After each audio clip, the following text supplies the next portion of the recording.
திரு dolphin Sridhar, ஏன் ஏன் மதுரையை சூஸ் பண்ணீங்க அப்படின்ற இடத்துல தான் இதை வந்து அரசியலா, இன்னும் சொல்லணும்னா மேடம் சொல்கிறாங்க இது வந்து கலவரத்தை உண்டாக்கும் நோக்கம் அப்படின்லாம். இப்போ மதுரையில் இருக்கக்கூடிய அந்த சென்சிட்டிவான சூழல், திருப்பரங்குன்றத்தில் இருக்கக்கூடிய சூழல், அப்போ ஏன் மதுரையில் நடத்துகிறோம்? இது ஏன் வந்து மதுரையில் நடத்துகிறாங்கன்னு சொன்னால், கலவரத்தை உருவாக்கணும்னு நினைக்கிறது திமுக அரசாங்கம்னு ஏன் சொல்கிறோம்? மதவாத அரசியலை செய்வது.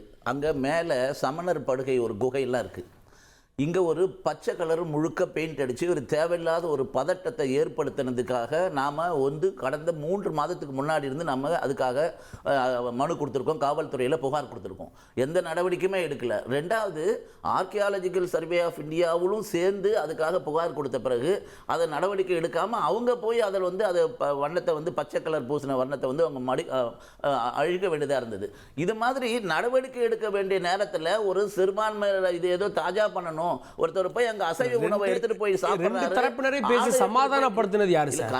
ஆளு எடுத்துட்டு போய் நான் விட்டுவேன் எங்க உரிமைன்னு சொல்றது எல்லாமே பதற்றத்தை உருவாக்குகிறது என்பதற்காக நடவடிக்கை எடுத்திருந்தா, இந்த இஸ்லாமிய அப்படி ஒரு மத அடிப்படைவாதிகளோடு நம்ம மோதினால் அந்த ஓட்டு கிடைக்காது, அந்த மத சிறுபான்மையின் ஓட்டுக்காக அந்த தாஜா செய்யற அரசியல் பண்ணாம இருந்திருந்தா இந்த பிரச்சனையே வந்திருக்கிறது வாய்ப்பு இல்லை.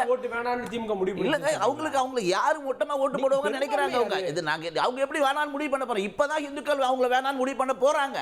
ஏன்னா நீங்க மக்களுடைய அடிப்படை உரிமை, முருகருடைய சொந்த வழிபாடு, இது எத்தனை சங்க காலத்துல இருந்து வந்திருக்கு.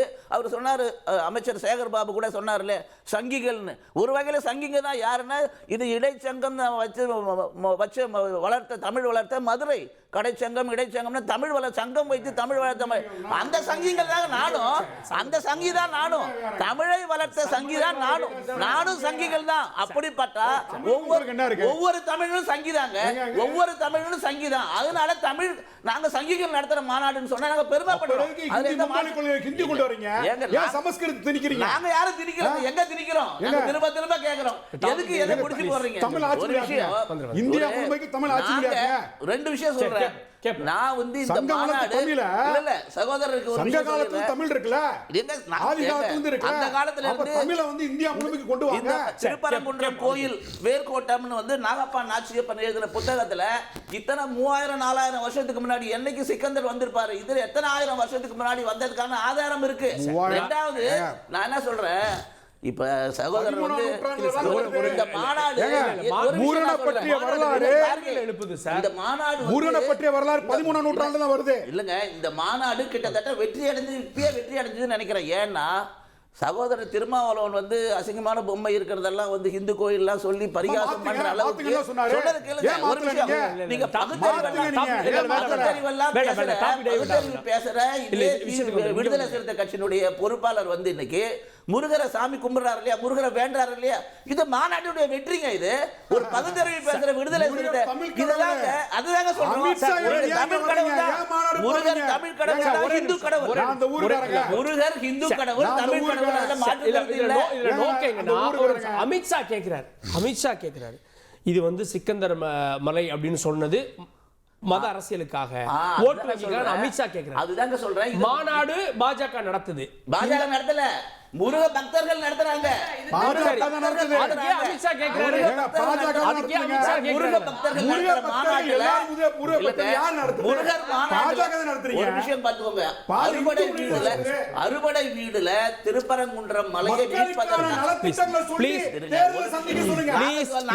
தயாரா இருக்கோம்.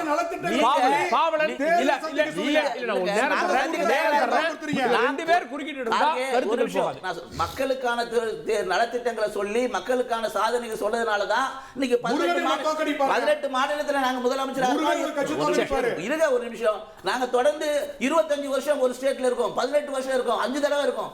தமிழ்நாட்டுல இந்த மாதிரி இந்து விரோத திமுக அரசு 5 வருஷத்துக்கு மேல ஒரு நாள் என்னைக்காவது வந்திருக்கா? இது வரைக்கும் நடந்திருக்கா? ஏன்னா இவங்க ஊழல் மட்டும் தவிர வேற என்ன இருக்க முடியும்? இவங்க ஊழல் இப்ப சாராயம் இல்லாம, டாஸ்மாக் இல்லாம இவங்களால தேர்தலை சந்திக்க சொல்லுங்க பாப்போம்.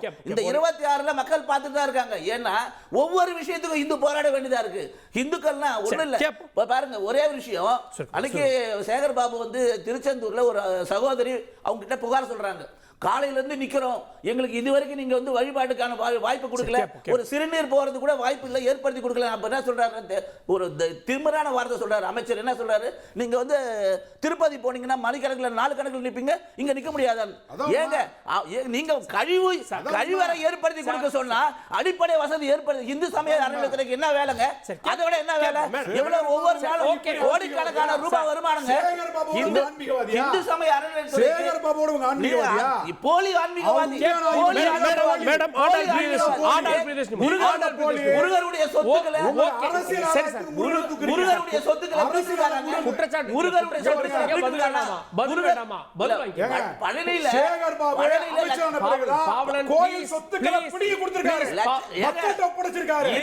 கோயில் சொத்துக்களை நான் ஆண்டாள் மட்டும் பேச விடுங்க. எனக்கு கொடுங்க, எனக்கு கொடுங்க. அமித்ஷா அவர்கள் சொல்வது சிக்கந்தர் மலை அப்படின்னு நீங்க சொல்லுவது மத ரீதியிலான ஓட் பேங்குக்காக அப்படின்னு அமித்ஷாவை குற்றச்சாட்டு வைக்கிறார். அப்போ திருப்பரங்குன்றத்தில் மதுரையில் நடத்த வேண்டிய தேவை இருக்கு, அதை நடத்துறாங்க. இன்னும் ஒருபடி மேலே சொல்லணும்னா திரு எஸ்.எஸ். ஸ்ரீராமன் சொன்னார், யாரெல்லாம் இல்லை மதவாத அரசியல் இல்லைன்னாங்களோ அவங்களுக்கு பாடம் புகட்டுவதற்காகன்னு சொல்கிறேன். 2-3 பதில சொல்லிடுறேன். பொதுவாக பிஜேபி எப்போவுமே கல்லறைகளை தோண்டித்தான் தன்னுடைய அரியணையை அமைத்துக் கொள்ளும், மற்றவர்களுடைய ரத்தத்தில் தான் தன்னுடைய செங்கோலை அமைத்துக் கொள்ளும். அது பாபர் மசூதியிலிருந்து ஆரம்பிச்சு எல்லா இடத்துலையும் ஒரு பச்சை துணிங்கிறார், பச்சை வர்ணங்கிறார். ஏன் அப்படி பச்சை வர்ணத்தின் மேல இவருக்கு இவ்வளவு கோவம்? ஏன் அவ்வளவு கோவம்? அமைதியா இருக்க சொல்லுங்கப்பா, அமைதியா இருக்க சொல்லுங்க. அவ்வளவு அக்கறை இவங்களுக்கு எல்லாம் பொங்குது, எங்களுக்கு பார்த்தா சிரிப்பா இருக்கு. அதுல மிக முக்கியமா ராமர் கோயில் இந்து கோயில்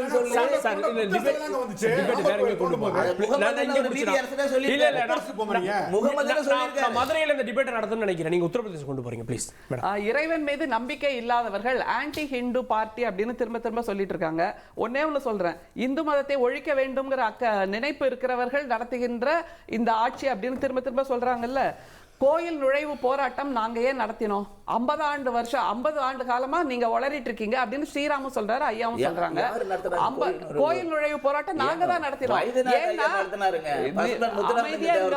அமைதியா இருங்க.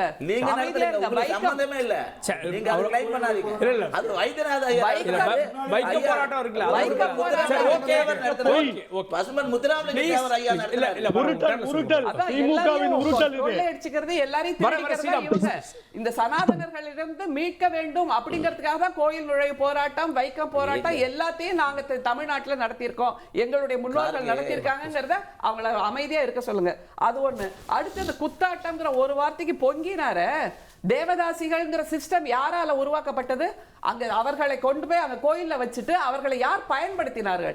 இந்த வைதிகர்கள் பார்ப்பனர்கள் தானே பயன்படுத்தினாங்க. அதை மறுக்க முடியுமா? அது வரலாறுப்பா, அது மறுக்க முடியாது. குத்தாட்டம்ங்கிற ஒரு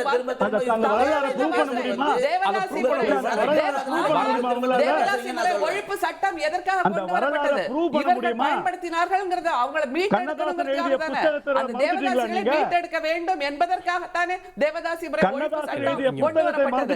அடுத்தது தமிழை வளர்த்தவர்கள் சங்கிகள்னு புதுசா ஒரு கண்டுபிடிப்பை சொல்லிட்டு இருக்காரு. ஒரே ஒரு கேள்வி கேட்கிறேன், பிஜேபி எப்போ உருவாச்சு, எப்போ தொடங்கப்பட்டது? 1980ல. இது நாள் வரைக்கும் அவங்க முருகனை பேசியிருக்காங்களா? பிஜேபி நான் கேட்டது ஜனசங்கம் எப்ப இருந்துன்னு எங்களுக்கு தெரியும்.